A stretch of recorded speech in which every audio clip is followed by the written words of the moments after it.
All right, we're about to start section 1.3, but let's look at some basic stuff before we start 1.3 that might help out. This section, we're going to be looking at, like, what is the limit as x approaches infinity of a function? Or maybe what is the limit as x approaches negative infinity of some function? So if x is approaching infinity, we could look at, say, this graph right here. Here's my x-axis. Here's my y-axis. As my x's go off towards infinity, what is the behavior of my graph doing? What is the output doing? In this case, it's getting closer and closer and closer right here to this output of 2. So we say in that case, the limit as x approaches infinity would be 2.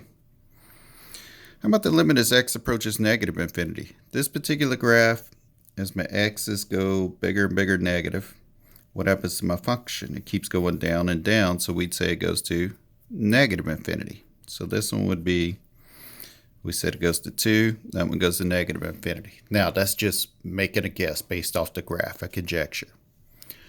What about this one?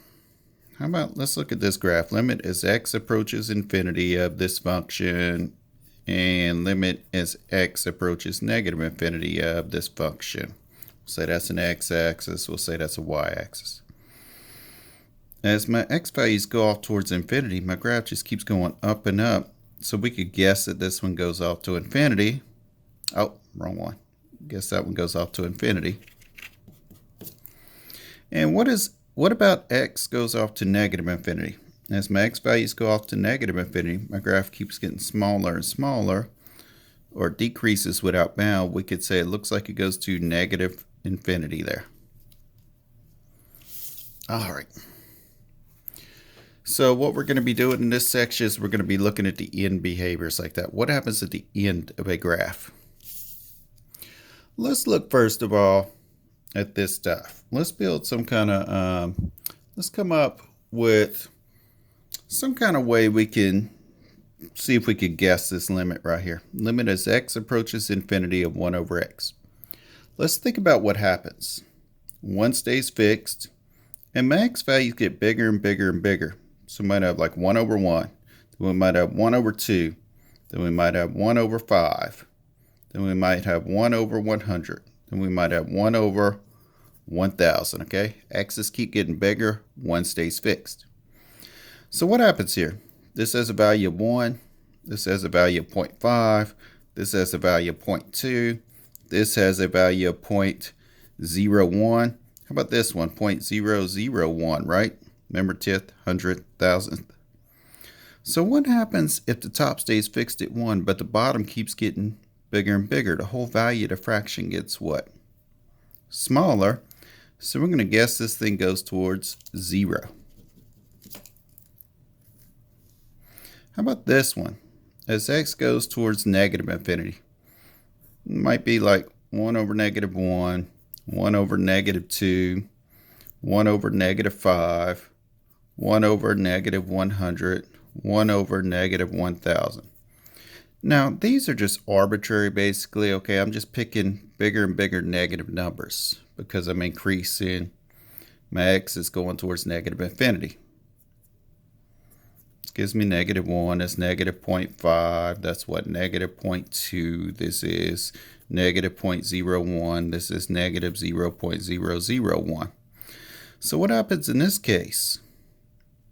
What does it look like as x goes to negative infinity of this function? It again gets closer and closer to what? 0. In fact, let's go ahead and memorize these limits. We'll start section 1.3, limits at infinity. Some basic limits, let's memorize. Limit as x approaches infinity of 1 over x is 0. And the limit as x approaches negative infinity of 1 over x is 0. That needs to be on the same line, actually. I got a little sloppy with my handwriting there. I'm going to say is equal to 0. All right, so memorize these two. We're going to use them over and over and over again in this class.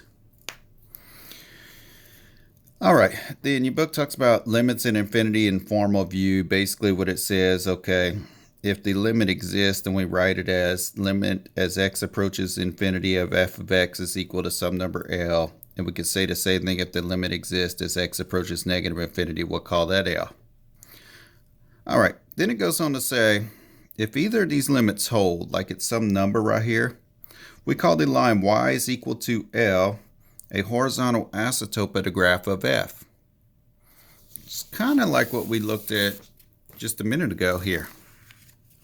We had what? This limit as x approached infinity here went towards 2.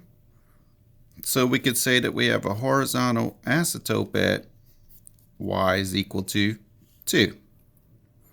So if your limit exists as x approaches infinity or as x approaches negative infinity, then you have a horizontal asymptote there. Now notice I said if that limit exists. If your limit goes to negative infinity or infinity, that means that limit actually does not exist.